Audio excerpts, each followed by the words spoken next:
You look and turn over a box of cereal, you read the ingredients and your eyes goes cross-eyed, right? Like there are so many weird ingredients in it. There's over 10,000 different food additives approved in use in our food. A lot of them are used in cereal to extend shelf life. There's cartoon characters on the front of the box to predatorily target children to get it to buy it. They're full of refined sugar, refined carbs. It's just not a great way to start your day, despite what they make their marketing campaigns say. And so those are the reasons I wouldn't trust cereal in general, unless you're looking at clean ingredients like what I've created with Lovebird. But cereal tests high in glyphosate, it tests high um, in other kind of negative compounds as well. So yeah, in general, it's not a great category because of the refined sugar, the refined grain, seed oils, artificial food dyes. I could go on all day about what's in some of these cereals. So if you don't believe me, flip over a box and read it. It's not great stuff.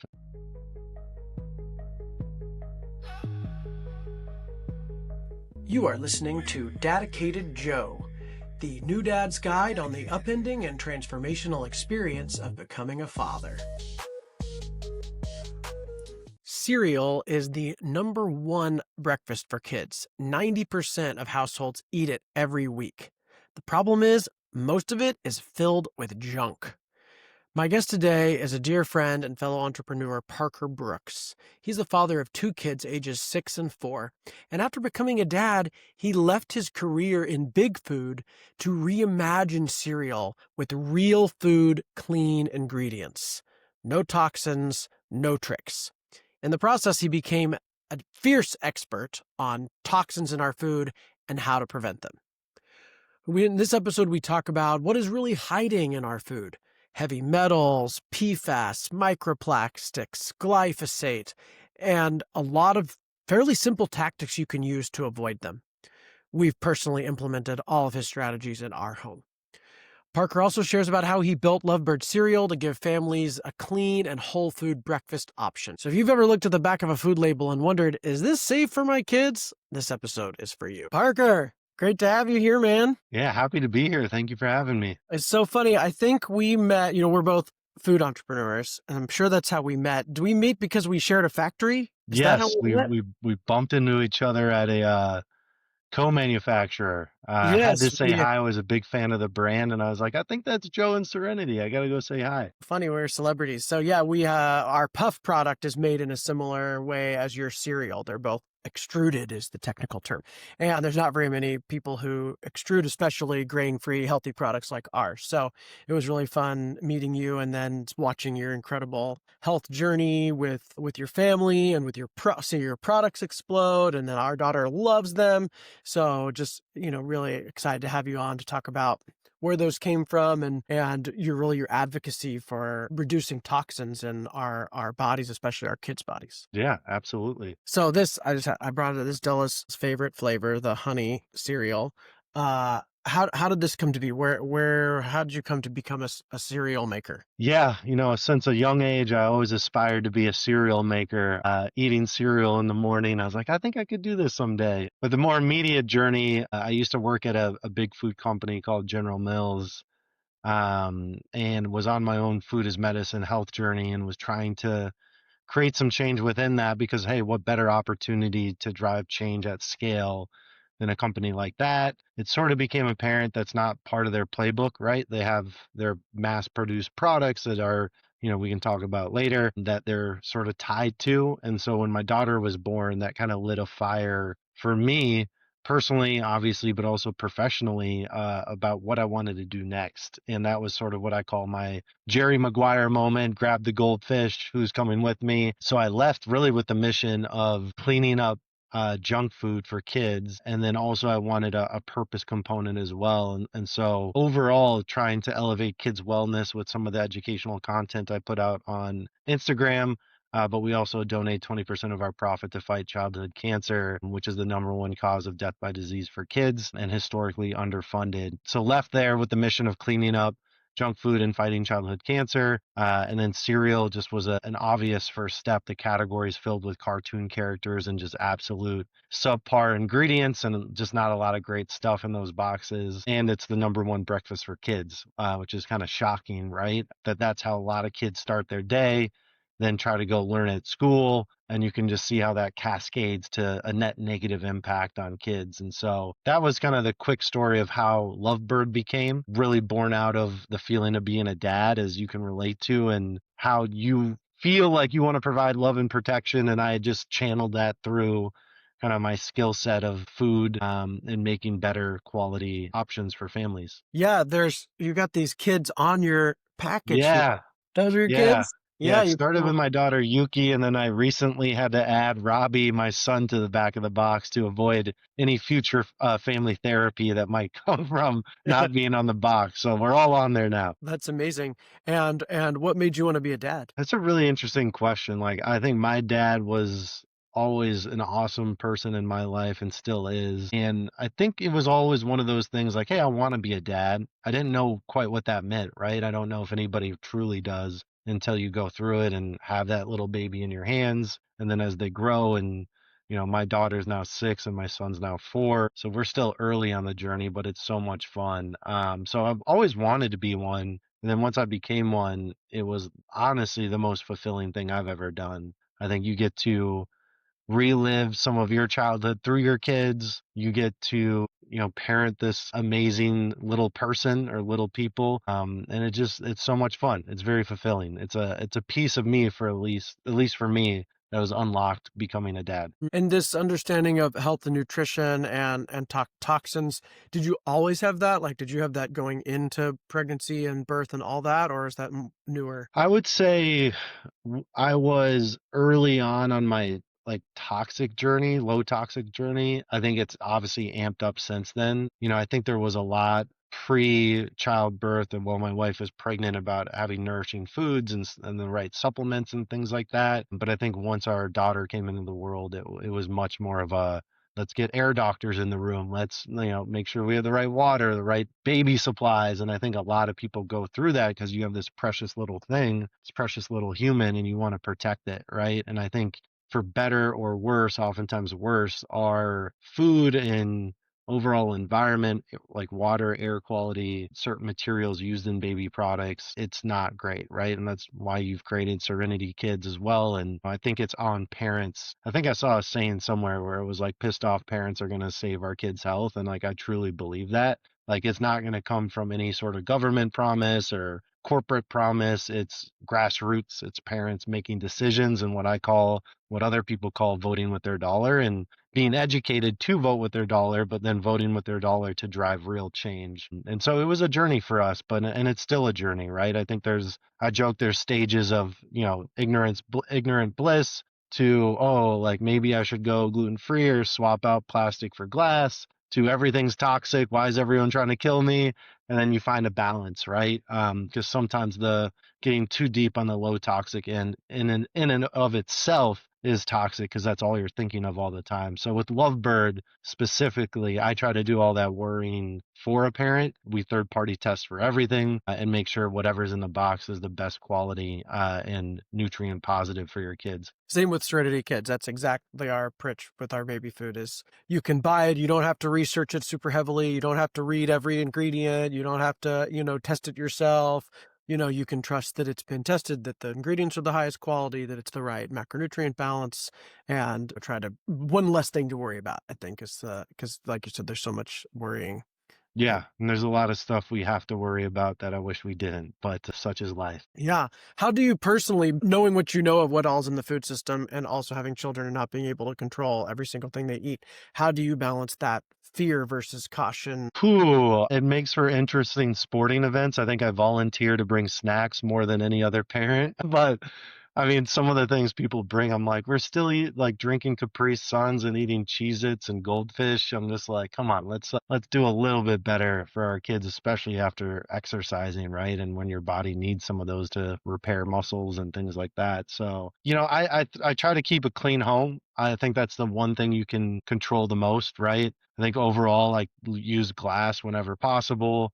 food storage containers, anything, baby related for sure. I think even since I had kids, 4 years ago, I think the options that parents have today are so much better. And there's a lot more awareness around microplastics and things like that that are still new in terms of its impacts, but they're everywhere, which is typically not a good sign. So try to keep a clean house. Break You that know, down first. So you said glass, so like no Tupperware containers or water bottles or I guess yeah, the like even baby bottles, like you use glass baby bottles. yeah, glass or stainless steel.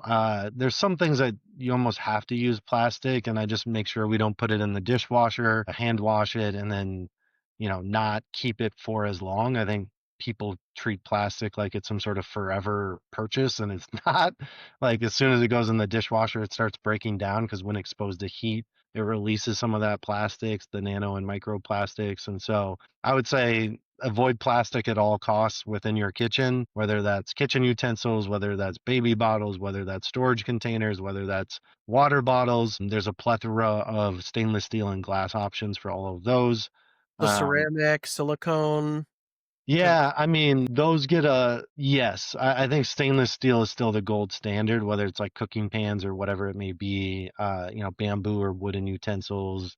Definitely every time I go to a friend's house, I check their cutting board and throw it away and buy them a new one if they're using plastic. I'm that person, but yeah, try to keep a clean home. And those are kind of the basic things. And I also think in terms of those are things you purchase and reusable kitchen utensils and kitchenware. I think when it comes to food as well, definitely get your water tested. There's a lot of resources to even look up your water quality, like EWG has one. I think it's just EWG, slash tap water or something like that, where you can plug in your zip code and see what sort of contaminants might be in your water supply. But for that, it's just typically a reverse osmosis filter. There's a bunch of them out there. I haven't really found like a really great stainless steel option. There are some like glass options out there. Yeah, I mean, I think I just try to keep it simple. Like it's a huge rabbit hole to go down, but I would say, avoid plastic everywhere you can, replace it with glass and stainless steel.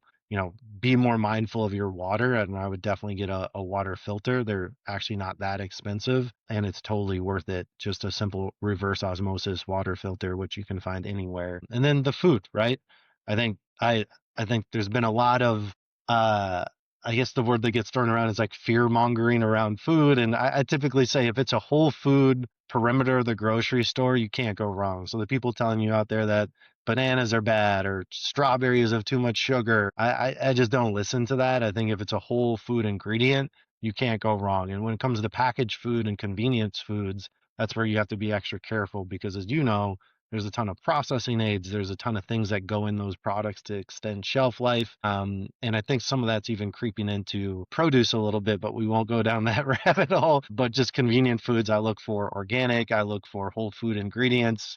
I think knowing the types of ingredients is simply 10 or less ingredients typically, unless you can pronounce them all, knowing what the sugar source is, right? I think there's over 100 different names for sugar. Anything that ends in ose, like glucose or dextrose, is a sugar. Maltodextrin is a sugar.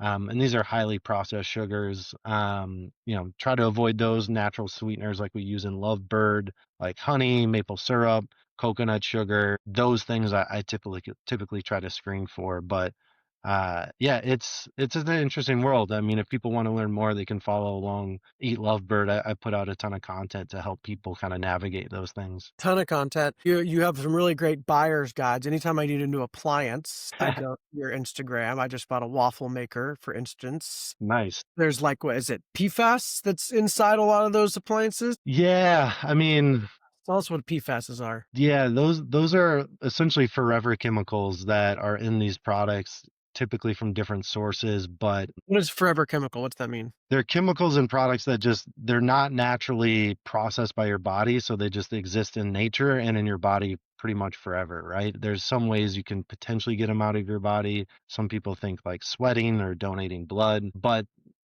I think overall they're endocrine disrupting. There's a lot of things with hormone disruption. It's just What, something you don't real want. quick, what's endocrine disruptor? What's that mean? It's just hormone disruption, right? Like your body is full of things and it just creates a little chaos in your body and it doesn't know how to process those things. And so that it's essentially something you don't want in your body. It's in our food supply, it's in our water. Nonstick pans, anything nonstick typically, and it's showing up in some other places as well.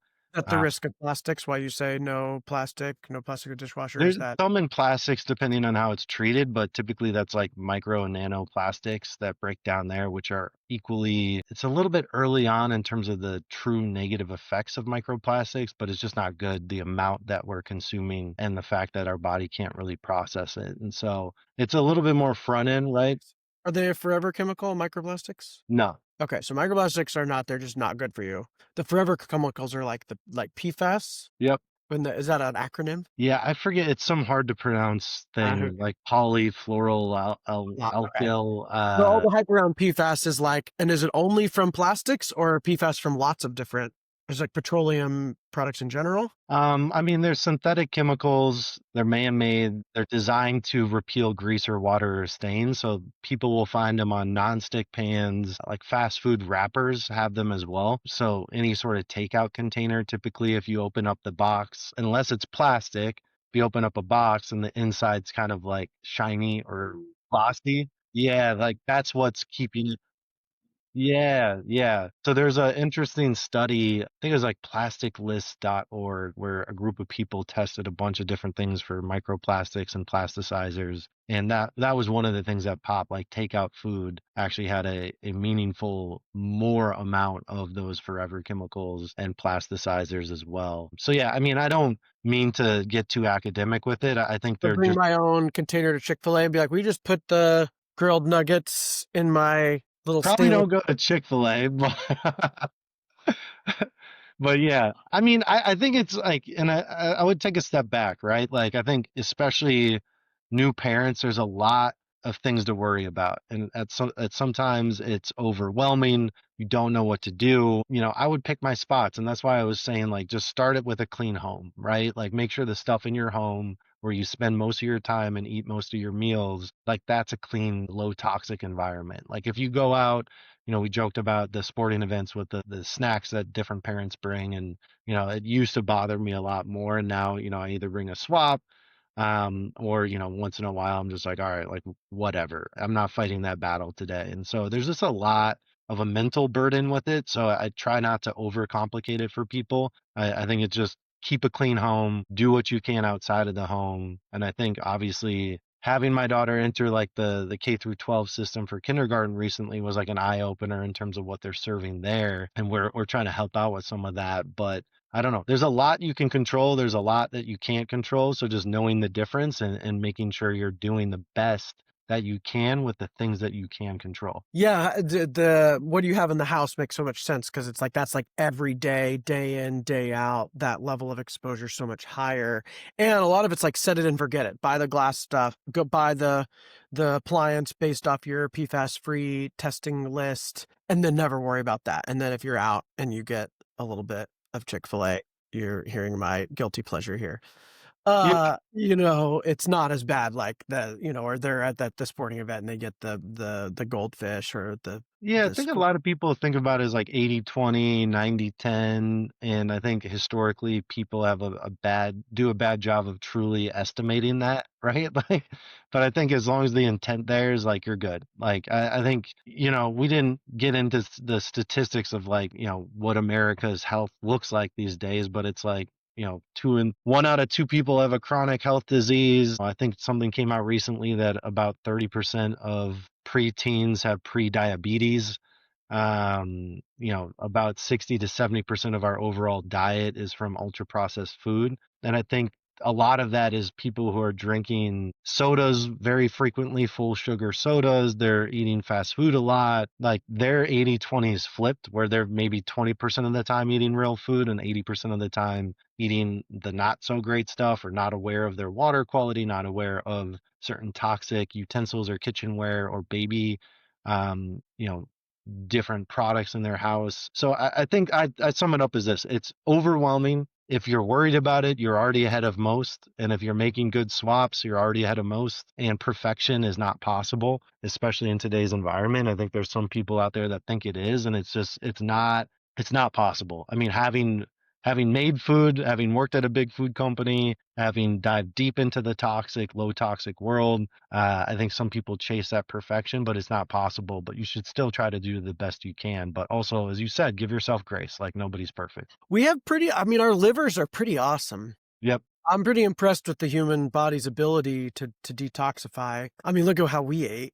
I Yeah. mean, so awful. I mean, the amount of processed food. I mean, I was like you're talking about 80/20. It was like 10% real food, at best. And yeah, we have health issues. It's not like we're perfect, but like, cancer rates aren't there's still it's still sort of the exception that you get cancer, not the rule. So it's like, there's not that we're the model of health by any means. I think that there's attention to be paid here, but I try to give myself comfort to think like, okay, most people who grew up on that junk food are still relatively healthy. We're not dying super early. So having a little bit of attention on it and doing our best to do better than our parents did is kind of the best we can do. Yeah, and I think, our gut lining replaces itself every couple of weeks, like our skin every, couple 3 to 4 weeks. Like our body's constantly evolving, whether or not you realize it. I actually my son the other day was like, "What are my bones made out of?" And I'm like, I had to like research it up. And eventually it went down a rabbit hole of learning that our entire skeletal system is replaced every 10 years. Like it's crazy. Like that's how it shows that even your bones are evolving, right? Like, and so that's why it's important to feed them and nourish them. But to your point, even if you're coming from a childhood or a background where it maybe wasn't great, like you have time to turn it around. And that's the beauty and the elegant design of the human body, where it is super responsive. And once you start taking care of it, it starts taking care of you, and obviously one and the same, but it's pretty quick to turn things around if you start making good choices. Yeah. Well, and then stress and fear are killers themselves too. So this is this Mhm. irony of like we can try to eat up our food, but then if we worry about it too much or stress too much, that makes us sick. So, that's the irony. So as we keep talking about this, I would like to kind of lay that framework of like, we're not trying to spread any more fear. Being a parent is already scary. You have these little people that you're responsible for. There's so many threats to them. Being health minded, it's easy to go down these fear rabbit holes of like, we're being poisoned. Oh my, they're coming for my kids. So like, I think it's great to be responsible, and I like to talk about these things so that I can feel less afraid. Like, oh, I've got Yeah. it last. I don't have to worry about it. But like, you have to let yourself be less afraid. Like at some point you have to like allow that to be like, okay, I've done the best I can, and okay, they can have a little bit of birthday cake, or no, they took a sip of a plastic water bottle because we forgot the steel water bottle or whatever, like, and it's Yeah. I mean, there's nuance everywhere, right? And I think as a parent, we've never had more stuff to worry about. Some of it we should worry about, some of it's noise. And then I think the true low toxic balance is like knowing the difference between that signal and just noise. I mean, there's some sort of recent comprehensive study where they found out the most important attribute or thing you can do to increase your longevity. It's not red light therapy, it's not cold plunges, it's not all these complicated things. It's literally healthy relationships. And it goes to your point of stress and fear. It's just like if your body doesn't feel safe or is in fight or flight all the time, that causes inflammation, right? As much as, an artificial food dye or whatever. And so it just picking your spots and having that mindset and focusing on your loved ones and doing your best to protect them, but also not, going too far with it and having it control your life. Because then to your point, you're kind of living in fight or flight all the time. And it's also almost a net negative. yeah. So with that in mind, as we can keep talking about these toxins because you're an expert and we all want to know more. So we talked about PFAS, which is like the silky stuff, and that's a lot of the appliances have that because they want them easy to clean. So that's the waffle maker or the toaster oven, or I used your lunchbox guide for lunchboxes or thermoses, things like that. Microplastics are just in all plastics, so in plastics where possible, and as you said, heat can release them. So dishwashers or I was always told not to buy oil and plastic, especially like buy oil and glass because the oil bonds with the plastic. Is that true? Yeah, the oil, I think it depends on how they're filled some of the time, right? If they're hot filled. So if they're coming off, for people who aren't familiar, oil, coconut oil, avocado oil, canola oil, whatever, filled into bottles. Sometimes they're filled hot, sometimes they're filled cold. And if they're filled hot into a plastic bottle, that heat will activate some of the plastic. And then Uh, they're on trucks in the summer. A lot of people keep them on their stove above yeah, the heat. yeah. So when I see I my think friends like it's with just plastic just bottles avoid there, reusable plastic. I mean, buy things in glass at the grocery store if you can. I think a sneaky one are soup cans. I don't know how many people are still eating soup out there like that, but there's plenty of like bone broths and things out there. They're actually a better value than like Campbell's soup. I saw some video the other day where it was like Campbell's soup was more expensive than like the Pacific Foods bone broth, chicken broth, and that was like crazy to me. And so the soup cans are like a sneaky one because they fill those hot, right? And the lining of those aluminum cans are plastic. And so like those are things that, pull some of that and leach into the soup. And those are so tin cans. I also understand that aluminum can like drinks like sodas and yeah. even sparkling water also has like a plastic lining in there. They do. I think there's been some viral videos of like, the Coke can being, reduced to like the plastic lining. I think like that's getting into territory of borderline helpful, right? Like I think if you're drinking a lot of it, if you're like, hey, I drink, sparkling water out of a can, like Spindrift all the time, like maybe think about it, but I wouldn't worry too much about it right now. Yeah, we got a sparkling water maker, we got the glass one. They most commonly plastic, but I found a glass thing to make sparkling water so we can make our own kind of flavored sparkling waters. It's also just cheaper, and less harmful for the environment, so it's kind of across the board. And we can use filtered water. So there's sort of a lot of reasons to make your own drinks if you can, but then, you're out on the it's not a big deal. Have you tested those linings in cans? Are you testing PFAS or microplastics? No, I haven't yet directly. I think the one I'm most interested in, I think it was a French study that came out showing that glass bottles had more plastic in it than plastic bottles, and it was kind of interesting. Don't tell us Kind of that.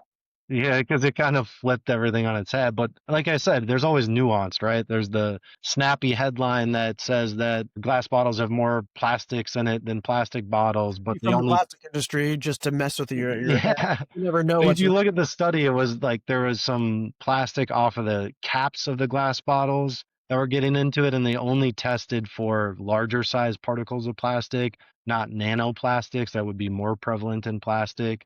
So I think in general, like glass is always the best bet. I Well, the think there's studies always are so nuance. yeah, the studies are hard to believe. That's why I like your stuff because you personally test that shit.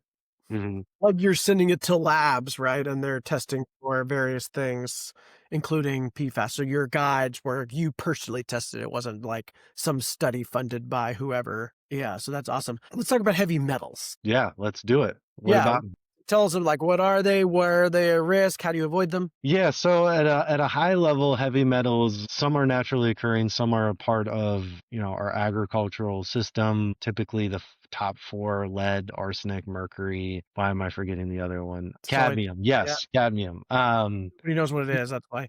Yeah. So those are the four most prevalent, the four that everybody tests for. I think lead gets a lot of the attention. Obviously, lead is not great in food. I think as a part of it is understanding, as we talked about, the ideal perfection low toxic living versus reality. And I think with heavy metals it's all about reducing them, and I think obviously for people with young kids, be extra sensitive to it. I think there's some legislation in the works in California around labeling, and I'm sure you know more about that than I do at this point. But I don't know, it's a rabbit hole. We test for heavy metals because it's important. In fact, we've only identified one cassava supplier in the world that meets our standards for heavy metals. And so like Same one, that, yeah, same one. We did the same, we found the yeah, one in Guatemala, yeah, we yeah, share we that use the same supplier. stuff. So Yeah. I don't know. It's a very big topic. I think those are the top four to be concerned about. It's about lowering it as much as possible. There's kind of two standards in the marketplace: the European Commission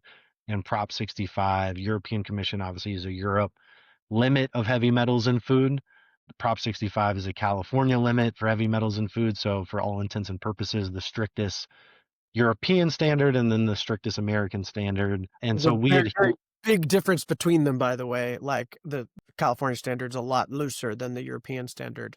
Yeah, and Uh, the California standard still it's tight for America, but for Lovebird we're European Commission standard compliant and obviously by default Prop 65 compliant. But like that's the standard we hold ourselves to because there's always going to be trace amounts of heavy metals and ingredients. I mean, strawberries, spinach tend to absorb a lot of them as well. You know, if I'm eating whole food nutrition, I'm not as concerned about it because as we pointed out earlier, your body's amazing and can detox if you're eating healthy, getting sleep, exercise, sweating helps a lot with heavy metals. And so I think there's certain ingredients, certain products that I don't really want to name names because I always get in trouble when I do that. But I think like unless you're buying a Serenity Kids or Lovebird product, I wouldn't buy it if it had cassava in it because we've done the work and identified the cleanest supply in the world. And and a it's lot. specifically lead that's in the other cassavas, which is particularly scary. So Yeah, I those mean, you think about it, it's like, all right, what are things that are grown in the ground? They're probably going to have heavy metals, and the deeper they're grown, the more they're going to absorb. And so that's why the quality of the soil is important. And the cassava we source is from regenerative family farms. It starts with the quality of the soil. So not only are you not getting the negative things like heavy metals, you're getting positive, healthy soil. Because if your soil has a lot of heavy metals, that means it's messing up with the nutrient density of the soil, which then grows into or fuels the growth of the plant or crop. And so you just get less nutritious food as a result. And so, like heavy metals to me is like we test for them because it's super important. European Commission standard compliant, so strictest standard in the world. And then, it makes ingredient sourcing hard. Like I said, we have one supplier in the world that we can source from. We recently added buckwheat to our formula, which is compliant, and that was the first new ingredient that met our internal standards that I've tested, probably over 100 different ones, and that met our standard for that. So yeah, I worry a lot. I worry a lot about them as a brand, as a parent, but with Lovebird, I do that worrying for you, right? And so it's just the cleanest stuff you can get in a box. There's a lot of discussion about them in baby products because babies are so susceptible to, those young ages. So infant formula, baby food, of course, but then also prenatal and postnatal supplements. They've basically found heavy metals in all those. Now, that's not unique to that industry. There's heavy metals in all the food. Yeah.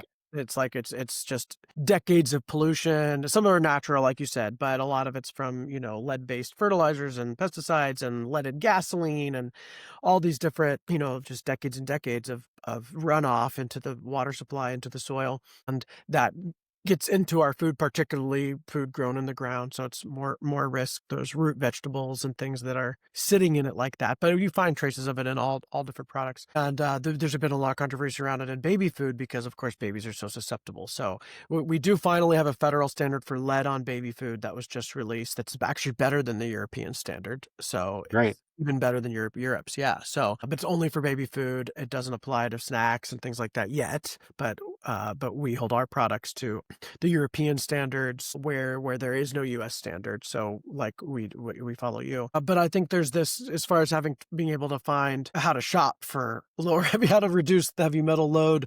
There's different kind of claims you can look for. Like what are sort of some different labels or claims people make on their products that can help us know? Yeah, I mean, I think I would look for so any product that is above the Prop 65 limit that is sold in California should have a Prop 65 warning label on it. And I'm sure if people are listening in California, you probably see it on a lot of different products. And I think there's some that are just Not even fair naturally. though, because people put it on there because they don't want to test.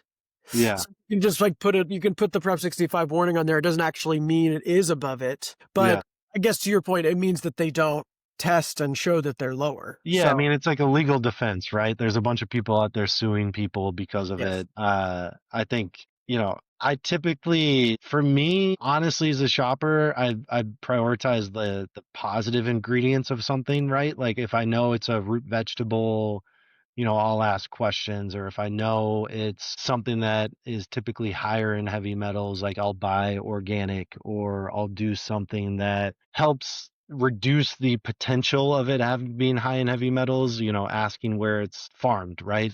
Things I've found typically in Southeast Asia are a little bit higher or a lot a bit higher in heavy metals than things in South America, for example. So, when I can try to figure that out, not every brand is going to share that. There's various like clean label project type things, and it's all a complex calculation where I feel a little bit better about it, but it still doesn't answer the big questions. I think the catch 22 with heavy metals is the more processed an ingredient is, the more likely it is to have less heavy metals because it has less real food, right? And so you think about things like cornstarch or ultra processed tapioca starch, which is a more processed version of cassava. Like, they're allergen friendly, they're great, whatever, but they remove some of that nutrient density, but it also probably is slightly less, in heavy metals. And so there's always this catch 22. Like, there's this person out there that's like, oh, I eat Pringles because they're low in heavy metals. And I'm like, you're eating Pringles though. Like, it's not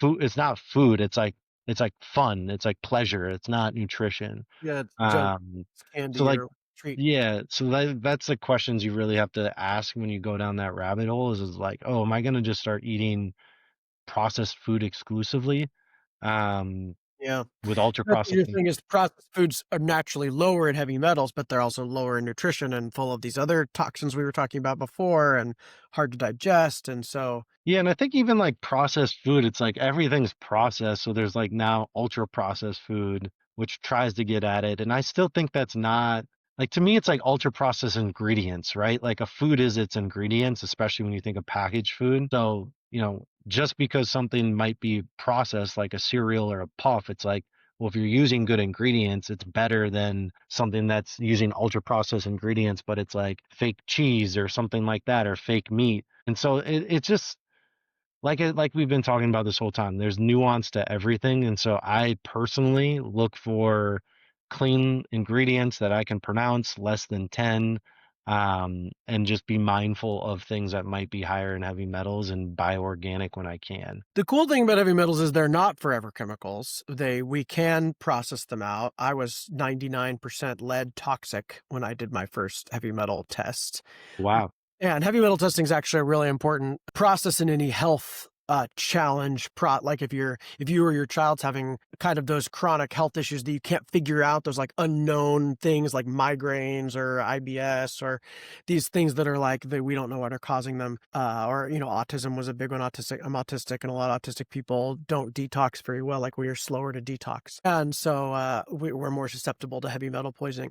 And so I grew up in Missouri, and there's a lot of lead in the water and soil in Missouri. So like that's where I guess where I came from for me. But I was like, yeah, like I was as lead toxic as you can get. And so, but I through about 6 months, to a year of a chelation program through the Quicksilver protocol, was able to get that way down. And it was Amazing. a lot of stuff. I had to take supplements every day, and it's this push-pull protocol, all these things about how you can do it. Quicksilver is the name of the company that has really great products for that to detox, but you can get them out. So, and then your body's naturally detoxing all the time, pulling those heavy metals out. So small amounts here and there, like you're saying, can be pulled out, but doing our best to avoid them if possible.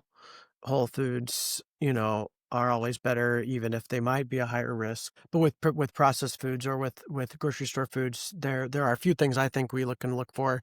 You mentioned the Clean Label Project. That is a organization we partner with. I know you've partnered with in the past, that independently verifies that our products have the lowest toxic load of those in the industry. They compare to other products in the industry, so they don't have a hard standard. They just say these are the best. These are the best of the best. And they test for lots of different things: heavy metals, plasticizers, glyphosate. So anything with the Clean Label Project labels, definitely an improvement.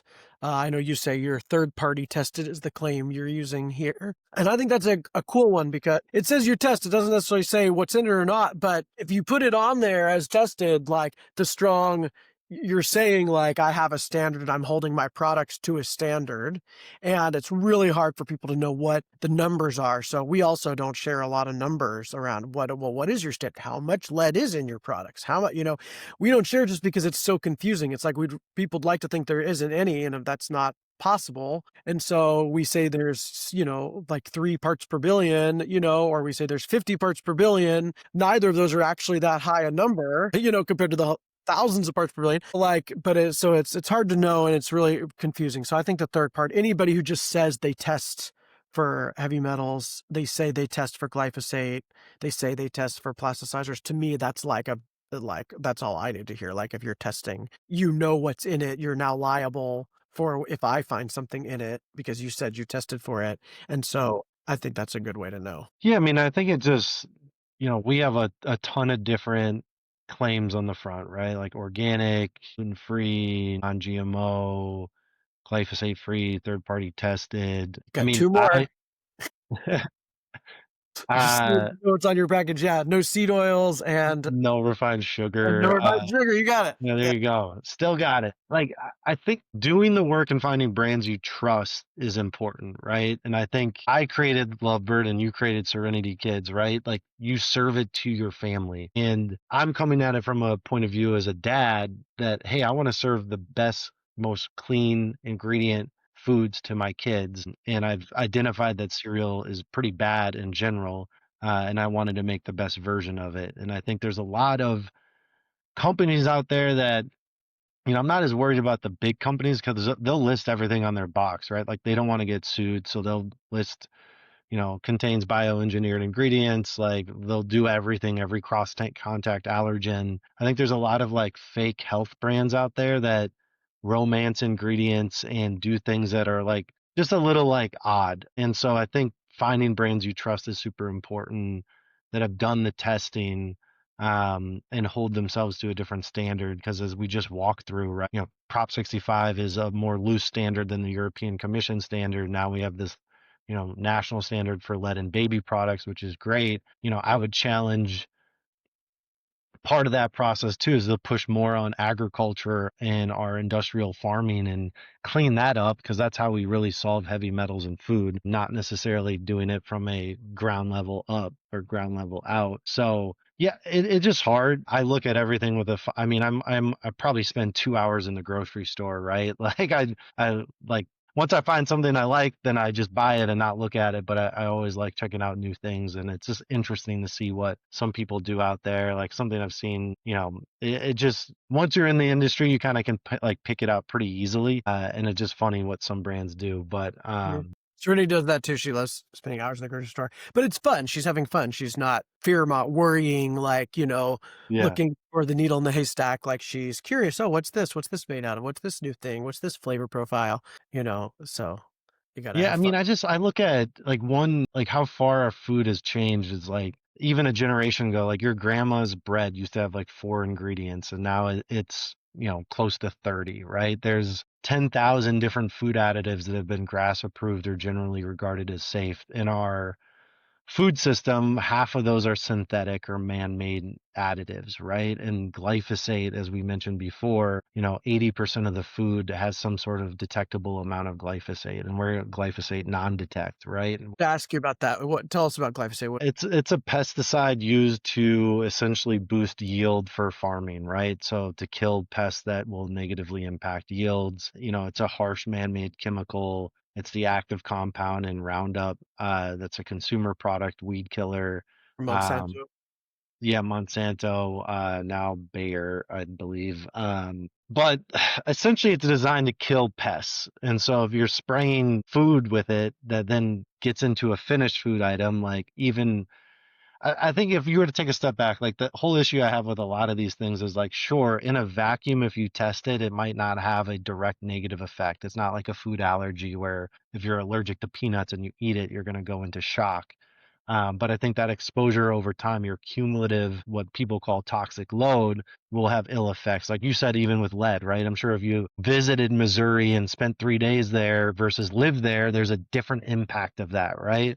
But if you're constantly exposed to those things, and now that 80% of our food tests positive for glyphosate, like that is a level of cumulative toxic exposure that is not tested for because all of those tests are tests for a specific incident or exposure, not the cumulative risk of it. And so I think that's why I have issue with it. We don't need it. I think one of the greatest myths in food is that all of these things are designed to increase food yield and we don't have enough food to feed people, which is a total myth. Like the food waste in the United States is off the charts, and not just your toddler's breakfast they won't eat, right? Like it is at the agricultural level. And like that's a myth that corporations have perpetuated to justify using these things so they can make more profit. And that's really what it's about. So glyphosate to me is something that shouldn't be in our food. We don't need it.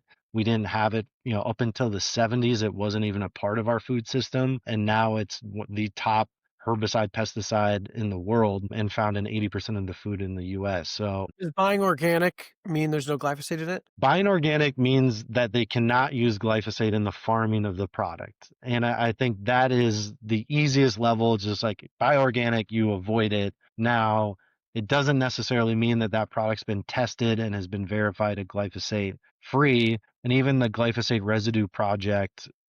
free residue project has like a limit, right? I think it's like zero point 0.1 part per million or something like that. And so you really have to go the extra mile to get to a non-detect. Typically, you source from farms that aren't growing conventional products as well because they rotate crop or farmland is a way it could get contaminated, or they share shipping containers, right? Where they put the conventional oats in the same container as they do the organic oats when they ship them out, right? So there's a lot of things where I think that Same manufacturing. It's sort yeah, they're just of milling, whatever, just air, the water. Like it's just when you dump it into the food supply, it's gonna kind of get everywhere. yeah. So like organic, I think is if you're trying to avoid glyphosate, that's the first place I go.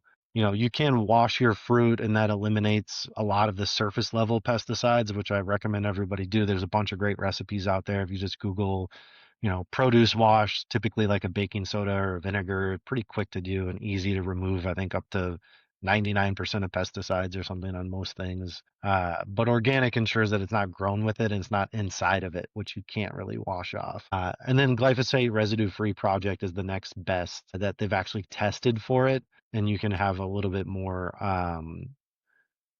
peace of mind. We just label glyphosate free. We test for it. It's a non-detect. We share it with people who ask. Pretty easy to do. Yeah, the Clean Label has a pesticide-free. There is a pesticide-free certification that some Yeah. companies get that includes glyphosate if it says pesticide, or sometimes people are talking about it.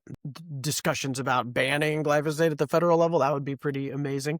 Yeah. It could happen. But I wanted to explain this relationship between glyphosate and GMOs that I think a lot of people don't really understand. The reason we have genetically modified foods, and there's not that many foods that are genetically modified, it's like corn and wheat and soy are the major ones, were genetically modified so that they would not die when Roundup was sprayed on them. So glyphosate and other nasty herbicide and pesticide chemicals that are in Monsanto's Roundup, they genetically modify the plant so that it would kill everything but that plant. And so it's essentially like if a farmer uses this genetically modified seed, they almost have to buy the Roundup from Monsanto. Yeah. That's the whole point. And then it's the only thing they can buy. So it's this really crazy way Monsanto got this crazy monopoly on our food supply. And then now we've got all these risks associated with genetically modified foods that a lot of people talk about, plus the risks of the glyphosate. It's almost hard to separate them because if it's GMO, it is therefore sprayed very heavily with Roundup. And so it's like that's an additional risk of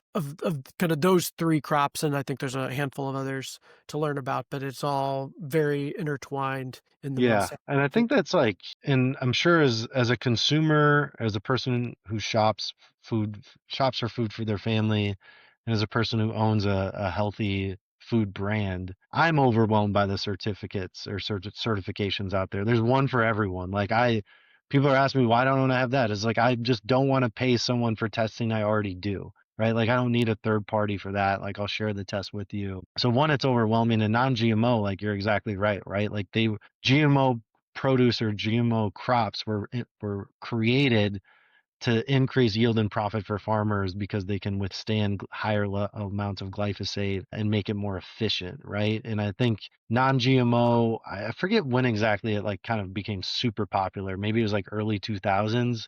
But it's not like you overused, right? There's like non-GMO vodka. Like you said, there's corn, soy, canola, cotton, and what I found recently too is chickpea. are heavily sprayed glyphosate crops. And so non-GMO, if you see a non-GMO label on corn, for corn, I'd always go organic because organic does mean non-GMO as well. A lot of people don't know that, Yes. but it does. But for like corn chips, I don't eat soy, but if you do, look for Same thing. organic or Organic non-GMO. only. Yes, yeah. Soy Like even canola. organic cotton, right? Like I think is important for clothing. Canola probably shouldn't be consuming that anyways for a whole host of other reasons, but chickpea too. So I think those are the top crops, and oats as well, I would say, and wheat. So really the crops that are in like 90% of food. Turns out wheat is not genetically modified in the US. I was wrong about wheat. So it's corn and soy and canola being the big ones. There's a handful of others that are for other reasons, like apples, so they don't brown, but it's not Yeah. about say. But I know the corn and soy are like the big ones, and those are the ones that are taking up enormous amounts of farmland, a lot of it being wasted, a lot of it being fed to animals. It's not all that healthy to begin with. It's subsidized by the government. It's destroying it just ruined the prairies. It's destroying the soil. Like, it's like there's a whole lot of issues that are all intertwined here when it comes to GMOs and glyphosate and grains like corn and soy that are not that healthy anyway, which are not in your products or not in our products. So it's interesting how it all ties together. Yeah. I mean, I think it was like 30% of federal crop subsidies are just for corn. It's nuts, right? A lot And of which is corn so, syrup and makes that's yeah, where soda came from excess corn. What do we do with this corn? Oh, let's make it into sugar and sell it to people in drinks in yeah. cans that are lined with plastic. Yeah. So Yeah, there's a whole chapter of history of corn syrup versus cane sugar for another time. But yeah, I mean, I think overall, like it can be super overwhelming. I think organic is usually a short cheat code for me, especially in packaged food. I think EWG puts out like a good like dirty dozen list for produce that people can look at and decide which things they're going to buy, organic or not. I think organic fruit is for kids that will sit down and eat an entire container of it. I think for me is worth the extra money, for sure. You can buy it frozen, same nutritional content, and last a little bit longer as well. So there's just things as you, especially with young kids, I think as we were talking about earlier too, where it's just like you want to set them up, and even you talk a lot about the first, I think it's 120 days, yeah, 1,000 days. Yeah. your first 1,000 days around just like setting your kid's palate for food, but also exposing or lowering their exposure to certain contaminants or toxins is super important. I think there's some study about the amount of sugar that's exposed, processed sugars that exposed to kids in the first 120 days, like even in utero as well, or pre-childbirth. And so there's just a lot in those first like couple of years of your kid's life where you have to pay a lot of attention to because it helps set them up down the road because the bodies are so sensitive to a lot of these things. Yeah. Cool. Well, tell us just, we never described it exactly. Just to tell us about Lovebird, the product explicitly. Yeah, so Lovebird, I essentially detox cereal, right? I've removed all the refined grain that we just talked about, the refined sugar, the refined oils, and replaced it with whole food nutrition. So it's really the only 100% whole food cereal on the market because every ingredient is a whole food ingredient. It's organic. Simply just wanted to make something that was clean, tastes great, and has real food nutrition and no shortcuts. And so that's why at the top of the box, we have all those different claims we talk about because those are the things we feel like are the most serious and serial. So, it's been a journey. We've been in market for probably 3 or 4 years now. And the product just keeps getting better, and always looking to improve it. And so, it's something I love. I eat a lot of it, because I think it's great. And yeah, I just wanted to detox cereal and make something that, I think one of the another myths that's like perpetuated by diet food is like healthy food should taste bad. And it's like the opposite. Like if you're doing healthy food right, it should taste great. Like if you make a healthy pizza, it should taste fantastic. If you make healthy, even French toast, the version of that, it should taste fantastic, right? Like cereal's no different. It's like if you're using the right ingredients, it should taste good. It's not like Special K diet cereal, right? Like even that is a ton of sugar. But I just think for me, there shouldn't be a trade-off of taste and real food nutrition. Like your pouches taste great too, right? Like real food done the right way should taste good, right? Like you might just have the wrong chef or the wrong way, wrong recipe, but you can do it. Well, yeah, our daughter loves it. She's a super taster. She calls herself a super taster. I Uh, like that. Does she have like a badge or a name tag? I don't know. I sometimes think it's a code for being a picky eater, but nonetheless, it's, she is it doesn't eat as much variety as I'd like her to, but she will jam on the Lovebird cereal. You put it that with some healthy milk, whether it's raw milk or even the Alexander is our favorite milk, but just any whole milk is like actually really good food. There's a lot of protein and good fats in whole milk. And if they can't do dairy, when Dell was off dairy, we were mixing plant-based milks with protein powder. So we were like fortifying the milk for her. She would eat it that way. She eats it with milk. She eats it raw. We make Muddy Buddies, this little like dessert with it. You mix it with some chocolate chips, mix like a little Rice Krispie treat. I eat it in movies. It's like my popcorn alternative. I could just like munch on that stuff forever. So it's really, really the flavor's excellent and it feels good knowing.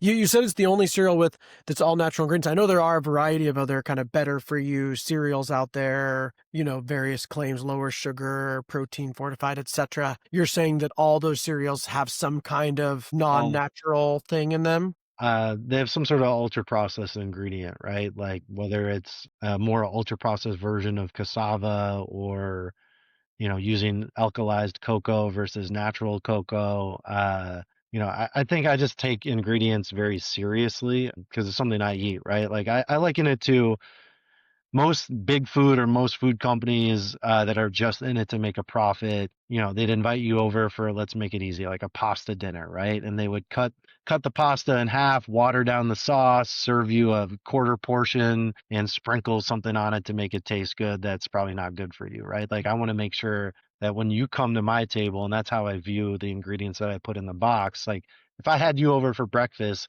could I look you in the eye and slide a bowl of Lovebird over to you and feel confident in what's in that bowl? And so that's my ultimate test. And I think a lot of food companies that are just in it to make a buck, even healthy brands, are like, how can we just cut costs and make more money and do this or do that? Like that's not really the reason I'm doing what I'm doing with Lovebird. Yeah, it's very hard to run a food company. So, as you and I, and so you have to pick your battles around what it is. And I think a lot of those decided they were going to focus on sugar or they were going to focus on protein. Like they picked their thing.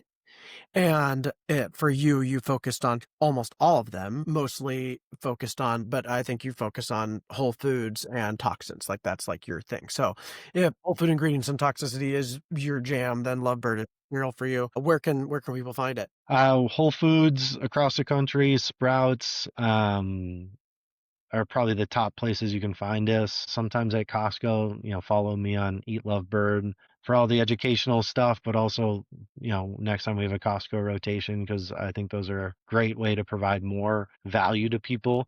Um, Natural but Food Choice yeah, also online. yeah, you can find us online, eatlovebird.com or lovebird.foods.com, on Amazon as well if you need it super quick. But yeah, you can find us anywhere. You can go to our website and check out our store locator. There's a ton of great local co-ops that carry us, that, I like to shop at as well. So we're pretty much within an arm's reach. So you have 6 flavors now? We have 5 flavors, but if anybody has a great flavor idea, definitely let me know. We love the honey. I love the chocolate. It tastes like straight up Cocoa Puffs to me, man. I'm like, this is my Cocoa jam. I sometimes mix a little peanut butter in there. It's like Ooh, a I little like chocolate that. butter action is good. The unflavored's actually quite good. Our daughter ate the unflavored for a very long, which means it's not sweetened, so it's like just fiber and the whole food ingredients without any sweetener. And she ate them for a long time. She'd eat it just straight, or she'd eat it with a little bit of sweetened milk. Like if I did like a tiny bit of sweetened protein powder in the milk, she would eat it. So now once she discovered the sweetened ones, there's no going back. But Yeah, uh, I'm happy to hear that because like there's a big like Cheerios marketing campaign of like baby's first finger food and it should be like a Cheerio. And I'm just like it infuriates me where it's like they have added refined sugar in yeah, yellow box Cheerios, which you would never guess because you think it was just plain. But they have sugar in it. They have like six total ingredients. We have three. Yeah. And And glyphosate. I mean, you've and tested that. glyphosate Yeah, too. like, for So sure, just like, yeah, cereals. let's have that be our baby's first finger food. Yeah, Great. for sure. Those, or I mean, when our puffs are similar, so that's what puffs are kind of for. But our puffs are great for before they have teeth. But yeah, like you can get a lot bigger bang for your buck with Lovebird once they can chew it a little more because yours they need teeth for yours. I'm pretty sure. Yeah, yeah, they definitely need teeth. Yeah, like our puff, they it just melts in your mouth. So once they have teeth, uh, you can munch on the Lovebird. I say start with the unflavored, just avoid the sugar as long as possible. But eventually, they discover the sweetened ones in there. The strawberry one, I thought she'd like. She wasn't a big fan of strawberry, but it's actually the cool thing about your strawberry thing is it's got strawberries in it. How Yeah, crazy is that? That a strawberry yeah. flavored cereal is made with strawberries and not some artificial flavoring with red food dye to make it look strawberries. Like, I'm not sure I've seen a real fruit in any other cereal. They just use Yeah, it's seed. kind of crazy. And like the fruity cereals, strawberry cereals is like the hardest one to do because almost every product that is fruity or strawberry in that flavor camp uses artificial or natural flavors. And so there's no real strawberries or real fruit powders or whatever in the product. It's just they color it with like a vegetable juice if they're doing it the right way, or they color it with like fake artificial food dye colors like in tricks. And then really the fruity flavor is coming from that artificial or natural flavor. So like that one I'm most proud of because it's the hardest one to execute, Can imagine. and have it actually taste like a fruity or strawberry type flavor. Um, because like I don't know, we were like trying to figure it out, and like getting the color right is super hard because people eat with their eyes, and I don't want to eat something that's brown, which is how most strawberry powders like go through once they're baked. Like go coat something in bright red strawberry powder, put it in the oven, and take it out. It's probably going to be brown. So that one was the most work, but yeah, it's shocking that a strawberry cereal with actual strawberries. Who would have thought? I'd love me a peanut butter one. If you're into peanut butter, that'd be great. I could mix the chocolate peanut butter together. That'd be Yeah, super. we're working on something you might like then. Okay, yeah, that's awesome. Well, cool. Well, yeah, we'll really appreciate all the products you do, you make, all the education you do for the world. I'll put in the show notes links to your Instagram, to the website. They can learn about the products and order from there, as well as I'll put a variety of other kind of non-toxic products that I've researched, some cool glassware, baby stuff, and some pre and postnatal vitamins that are toxic tested, things like that. So this can really be a resource for people looking for anywhere from pregnancy through their whole parenting journey to reduce the toxic load.